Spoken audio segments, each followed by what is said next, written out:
राधा रानी के साथ एक तोता रहा करता था।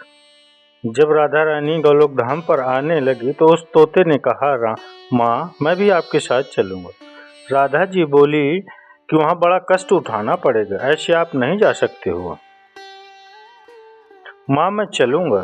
तब राधा ने कहा, कोई बात नहीं, मैं जाकर पहले लीला करती हूँ, तुम बाद में जाकर उस लीला का गुणगान करना और जन जन तक उस लीला को पहुँचाना। जब राधा रानी पूरी लीला समाप्त करके धराधाम को छोड़कर परम धाम को चली गई, तब सुखदेव जी का आगमन हुआ। सुखदेव जी कैसे आए? बोले, एक बार भगवान शिव से माता पार्वती ने कहा कि हमें कथा सुनाओ। अमरनाथ के जंगल में शंकर जी पार्वती जी पहुंचे और पार्वती जी बैठ गईं। भगवान शिव बोले, देवी मैं कथा सुनाऊंगा पर आंख बंद करके सुनाऊंगा। आप सो रही हो कि जाग रही हो हमें पता कैसे चलेगा? तो आप हुंकी देती जाए। तो पार्वती जी हुंका देती गई, शिव जी कथा सुनाते गए और प्रेम पूर्वक माता पार्वती कथा सुनने लगी। कथा सुनते सुनते न माता जी को नींद आ गई। कथा सुनते सुनते माता जी को नींद आ गई और वो थोड़ी देर के लिए झप गई।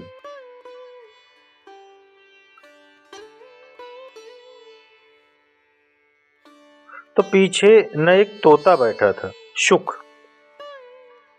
उसी जंगल में जहाँ शिवजी बैठे थे, उसी पेड़ के पीछे एक नन्हा सा तोता बैठा था। शंकर जी की कथा उसने प्रेम पूर्वक सुन ली और जब माता जी सोने लगी तो तोते ने सोचा कि यदि माता जी ने हुंका देना बंद किया तो शंकर जी कथा सुनाना बंद कर देंगे और इसके बाद फिर ये कथा कभी प्रकट नहीं होगी। तो तोते ने हुंका देना शुरू कर दिया।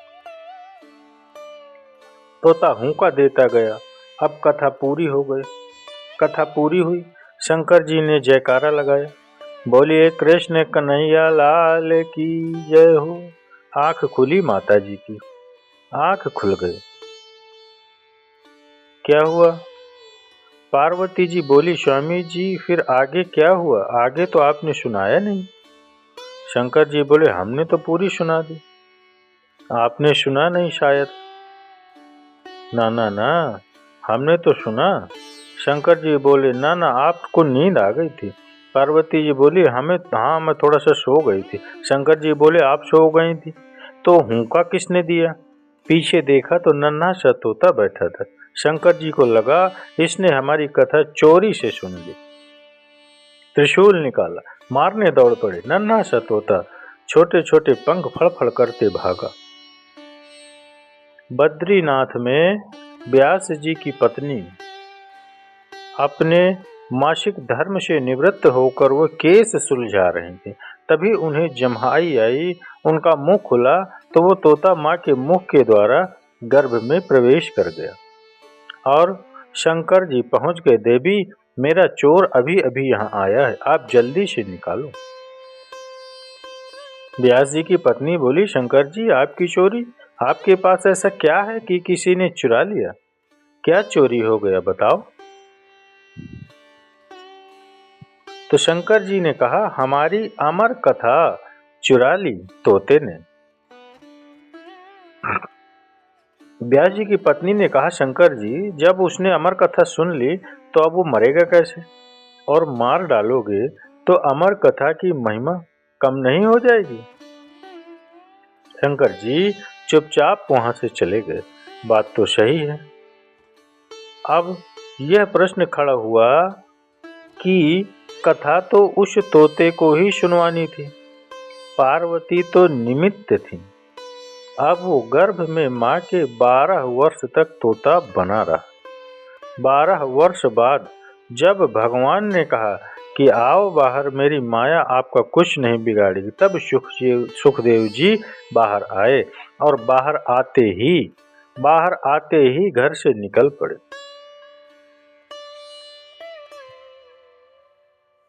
बाहर आते ही निकल पड़े। जाने लगे। पिताजी बोले, बेटा कहाँ जा रहे हो? कहाँ जा रहे हो? तो सुखदेव जी बोले, पिताजी जा रहा हूँ अपना कल्याण करने के लिए। मैं आपके बीच में नहीं रहूंगा। आपके बीच में रहूंगा तो माया घेर लेगी मुझे। मैया जी, ये संसार ना बहुत अच्छा नहीं है। इस संसार में जो आता है ना, उलझ जाता है। ये संसारिक चक्रव्यूह है। यहाँ हमने प्रवेश करना तो सीखा है, पर निकलना नहीं सीखा। अभिमन्यु चक्रव्यूह में जाना तो जान गए, अंदर जाना तो जानता था, बाहर आना नहीं जानता था। हम लोग भी अभिमन्यु की तरह हैं, जो गृहस्थी के चक्रव्यूह में आ जाते हैं, पर जैसे आते हैं वैसे निकल नहीं पाते। हम शादी करते हैं, बच्चे करते हैं, और फिर शादी और बच्चों में ही उलझ जाते हैं। बुढ़ापा आ जाता है, बाल पक जाते हैं, सिर हिलने लगता है, फिर भी माया और मोह छूटता नहीं। ये गलत है। जैसे आप जाओ, काम पूरा करो। भाई, बच्चे आपके छोटे छोटे हैं, कमाओ, बच्चों को पढ़ाओ, धन इकट्ठा करो, प्रॉपर्टी बनाओ, बच्चों को योग्य बनाओ, बच्चों की शादी कर दो। बेटे की बिटिया की शादी हो गई, अब बेटे अपने पांव पे खड़े हैं, बेटी सुखी है। अब बताओ हमारी क्या जिम्मेदारी बची है? अब हमारा क्या बचा? हमारे सारे कर्तव्य पूरे हो गए कि नहीं?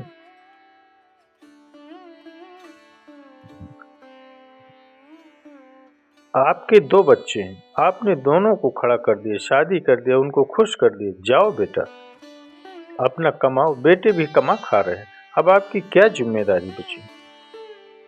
केवल बेटा पैदा करना जिम्मेदारी था, केवल उसको परवरिश देना जिम्मेदारी थी, उसको पढ़ाना, शादी करना जिम्मेदारी थी, लेकिन आत्म कल्याण करना आपकी जिम्मेदारी नहीं थी क्या? आत्म कल्याण करना भी तो आपकी ही जिम्मेदारी है। यदि बच्चों को जन्म देना आपकी जिम्मेदारी है और बच्चों की शादी करना आपकी जिम्मेदारी है, तो अब तो नाती पोता हो गया। अब तो माया से मन को हटा लो। अब नहीं तो कब?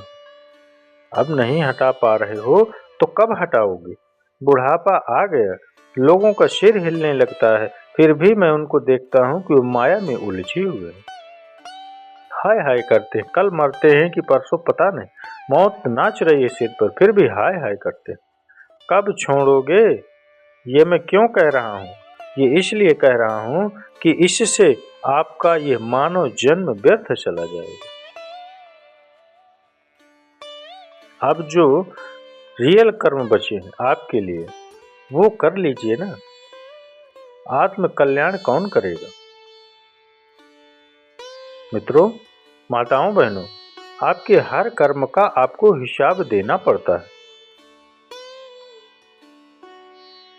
समय से सूर्य भगवान निकलते हैं, समय से अस्त भी होते हैं। यदि ये प्रकृति सिस्टमैटिक चल रही है तो कोई तो होगा ना इसे चलाने वाला। मित्रों, कोई तो अवश्य होगा, कोई तो होगा। महाराज, आपको और हमको चलाने वाला ईश्वर है, यह प्रकृति चलाने वाला परमात्मा है। और याद रखना, हर जीव को उसे जवाब देना पड़ता है। आप कितना कमाते हो, इनकम टैक्स को सब बताना पड़ता है। कहाँ से आया, कहाँ लगाया, आपको इनकम टैक्स को सब बताना पड़ता है कि नहीं? आप भरते हैं कि नहीं मुझे नहीं पता, लेकिन जो भरता है ना, उसे एक एक रुपए का हिसाब देना पड़ता है।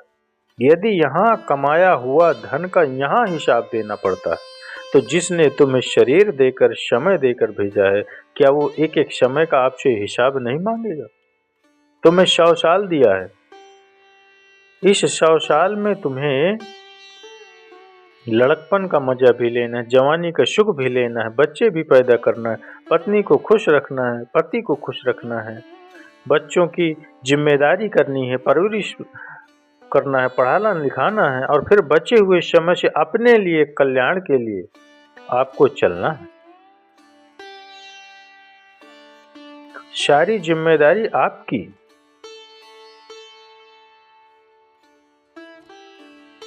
लेकिन हम एक ही काम करते हैं, मोह कर लेते हैं। सुखदेव जी बोले, पिताजी मुझे मोह में मत फंसाओ, मैं जा रहा हूं, मुझे जाने दो। पिताजी कह रहे हैं, बेटा शादी कर लो, विवाह कर लो, फिर चले जाना। सुखदेव जी बोले, प्रभु मैं उलझ जाऊंगा। सुखदेव जी ने गृहस्थी नहीं बसाई। पिताजी के मना करने पर भी वो नहीं माने और जंगल में जाकर ध्यान मग्न हो गए। कुछ देवांगनाएं निर्वस्त्र होकर स्नान कर रही थीं। उसी समय सुखदेव जी निकले। सुखदेव जी को देखकर उन कन्याओं ने वस्त्र नहीं पहने, जबकि व्यास जी निकले तो उन्हें देखकर लज्जा आ गई। व्यास जी बोले, देवियों मेरा जवान बेटा निकला, आपको लज्जा नहीं आई? और मैं बुढ़ा जा रहा हूं तो तुम वस्त्र पहन रहे हो। तब उन कन्याओं ने कहा, स्वामी जी आपके पुत्र को तो ये भी नहीं पता कि स्त्री और पुरुष में अंतर क्या है। आपको सब पता है, तो जिसे कुछ पता ही नहीं उसके सामने लज्जा करने से होगा क्या? लज्जा तो उनके सामने आती है जिन्हें सब पता हो। सुखदेव जी भगवान ब्रह्मा की बनाई सृष्टि में सुखदेव ही एक ऐसे थे जिन्होंने काम और क्रोध को जीत रखा था। काम क्रोध को जीत रखा था। ऐसे सुखदेव भगवान को व्यास जी ने भागवत की कथा सुनाई और आपने फिर श्री परीक्षित को कथा सुनाई। परीक्षित जी महाराज को आपने कथा सुनाई। ऐसे सुखदेव भगवान को हम प्रणाम करते हैं। बोलिए सुखदेव भगवान की जय। तो चलिए मित्रों, माताओं बहनों, मैंने आपको सुखदेव जी की कथा श्रवण कराई, जन्म कैसे हुआ उनका। तो अगर ये कथा आप सभी शिव भक्तों, माताओं बहनों, भगवत प्रेमियों को अच्छी लगी हो तो उसके लिए एक लाइक अवश्य करिएगा और कमेंट्स में जय जय श्री राधे, जय जय श्री राधे कृष्ण अवश्य लिखिएगा।